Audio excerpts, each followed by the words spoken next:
Car lorsque vous dites candidature unique de l'opposition, c'est une arlésienne qui n'a jamais eu lieu depuis 1993. C'est une arlésienne. Quand vous me parlez d'une candidature consensuelle, en 2016, je dirais oui. Candidature unique, non. Maintenant, j'attends de voir ce que l'opposition france-africaine va proposer comme candidat unique de l'opposition. Et j'attends surtout de voir la réaction du peuple gabonais qui est habitué à ce genre de marchandage qui finalement ne trouve aucun écho après. Car cette opposition, ce candidat unique, qu'est-ce qu'il a à dire contre la France? Qu'est-ce qu'il a à dire sur la base militaire? Qu'est-ce qu'il a à dire sur le franc CFA? Qu'est-ce qu'il a à dire sur les vrais problèmes qui nous empêchent de nous développer? Qu'est-ce qu'il dit, ce candidat unique de l'opposition? Voici la question fondamentale.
Toujours dans le cadre des élections de 2023, c'est que vous, aujourd'hui, en tant qu'homme politique engagé, certainement candidat à la prochaine élection présidentielle, j'aimerais savoir, vous êtes de l'opposition, certainement, quels sont vos rapports avec les autres partis de l'opposition, à savoir l'Union nationale, à savoir les démocrates, à savoir le RPM de M. Barrot-Chambrier, quels sont les rapports? Parce qu'on ne vous voit pas souvent, on ne vous a pas vu récemment avec vos collègues de l'opposition.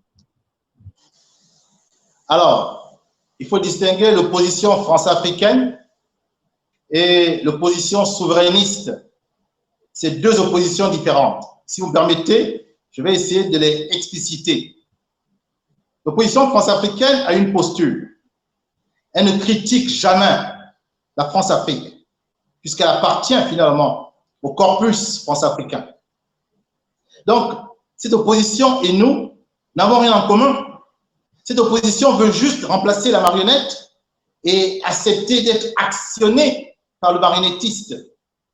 Regardez d'ailleurs la nature de cette opposition france-africaine. Je ne veux faire de tort à personne. Je veux simplement dire de l'histoire. L'UGDD de Zachary Miboto, mais c'est la première fille du PDG, n'est-ce pas? C'est elle qui, en première fille, décide de quitter la maison mère PDG. L'Union nationale de Baobam, Feu Baobam, c'est la deuxième fille du PDG. Lorsque le président Omar Bongo meurt, il y a friction, il y a séparation. Donc, voici deux partis qui ont déjà la matrice du PDG, qui ont la matrice France-africaine. Nous n'avons rien en commun en réalité. Ce n'est pas tout. Le RHM, devenu RPM, c'est la troisième fille du PDG, n'est-ce pas? Elle a la matrice, l'ADN du PDG. Et enfin, les démocrates, c'est aussi le PDG. Finalement, Vous avez des partis qui sont comme l'opposition, mais qui sont issus du PDG, qui ont la matrice PDG, qui ont l'ADN PDG. Qu'est-ce que nous avons en commun? Nous qui sommes souverainistes, nous qui sommes anti-France africains, nous qui sommes panafricanistes. Nous n'avons rien en commun en réalité. Or, les partis s'accordent sur les idées, pas sur les conventions, les connivences. Les plus méchants diront même qu'ils ne sont pas opposants, qu'ils sont mécontents. Ce sont des mécontents. Quand avec la maman, ils n'ont plus le biberon à téter, bien ils sont partis. Dès qu'on va rappeler ceux qui sont partis avec un nouveau biberon, ils reviendront. On a vu de mesure. Monsieur Privan Gomo, est-ce que vous ne... Est-ce que ce n'est pas un peu refuser la démocratie que de penser que si quelqu'un était au PDG et qu'il n'est plus en accord, ne pensez-vous pas qu'il a le droit de partir? Et puis, je veux dire, je vais ajouter à cela que les nations, vous avez des personnes comme des personnalités de l'époque, comme Thomas Sankara, qui appartenait au monsieur, au parti au pouvoir avant d'avoir décidé de partir, d'avoir été mis en prison et décidé de partir. Idem pour ceux qui sont au Mali actuellement. Ils appartenaient au parti au pouvoir et ils sont partis. Je veux dire que, est-ce que c'est un problème? Est-ce que c'est interdit enfin, je parle avec vous, hein? Vous êtes candidat à l'élection présidentielle, vous allez insuffler une dynamique. Est-ce que vous pensez que quand on est pédégiste, on n'a pas le droit de partir et que si on part, on va forcément revenir? Est-ce que c'est tous les pédégistes qui sont partis qui sont revenus? Il y en a qui sont partis qui ne sont pas revenus. Je vous prends l'exemple de M. Zachary. Je comprends bien.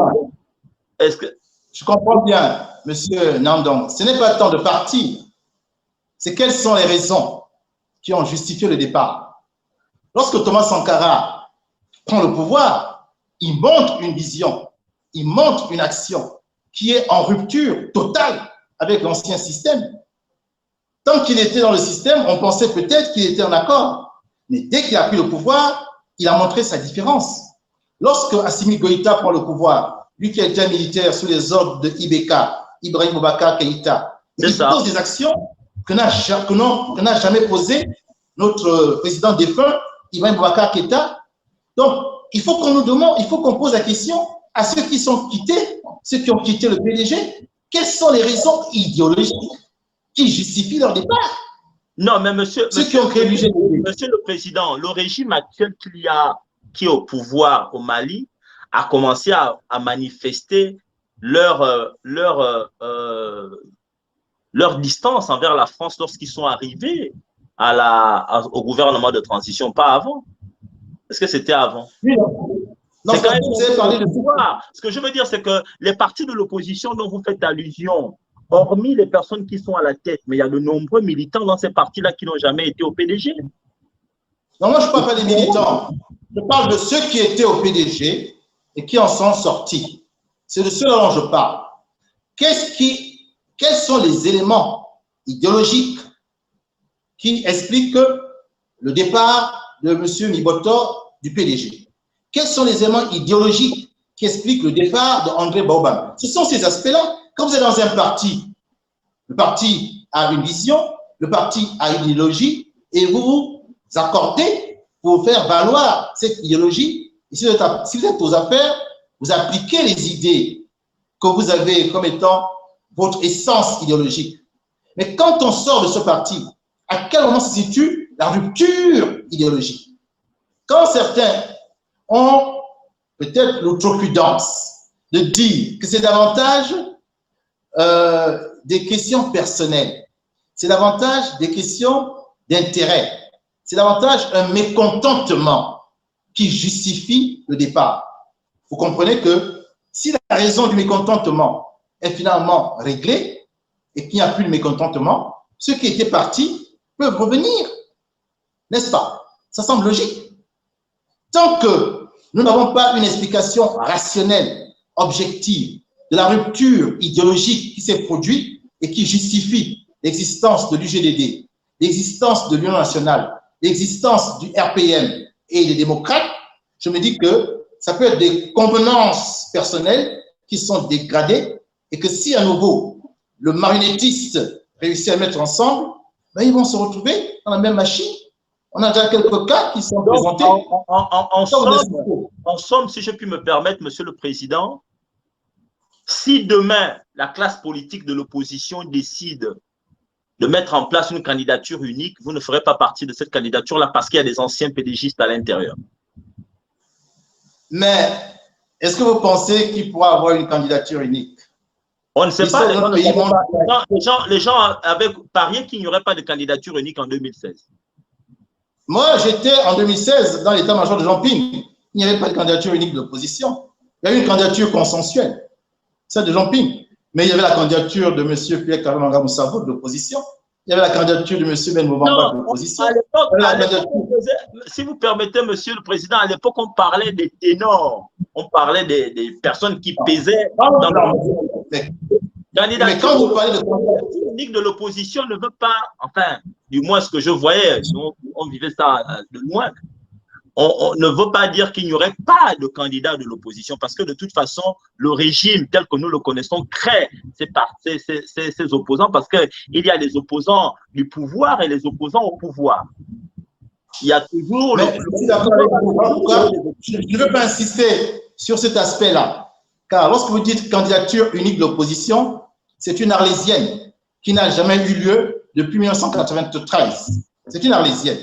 Quand vous me parlez d'une candidature consensuelle, en 2016, je dirais oui. Candidature unique, non. Maintenant, j'attends de voir ce que l'opposition france-africaine va proposer comme candidat unique de l'opposition. Et j'attends surtout de voir la réaction du peuple gabonais qui est habitué à ce genre de marchandage qui finalement ne trouve aucun écho après. Car cette opposition, ce candidat unique, qu'est-ce qu'il a à dire contre la France? Qu'est-ce qu'il a à dire sur la base militaire? Qu'est-ce qu'il a à dire sur le franc CFA? Qu'est-ce qu'il a à dire sur les vrais problèmes qui nous empêchent de nous développer? Qu'est-ce qu'il dit, ce candidat unique de l'opposition? Voici la question fondamentale. C'est la question fondamentale aujourd'hui que nous posons.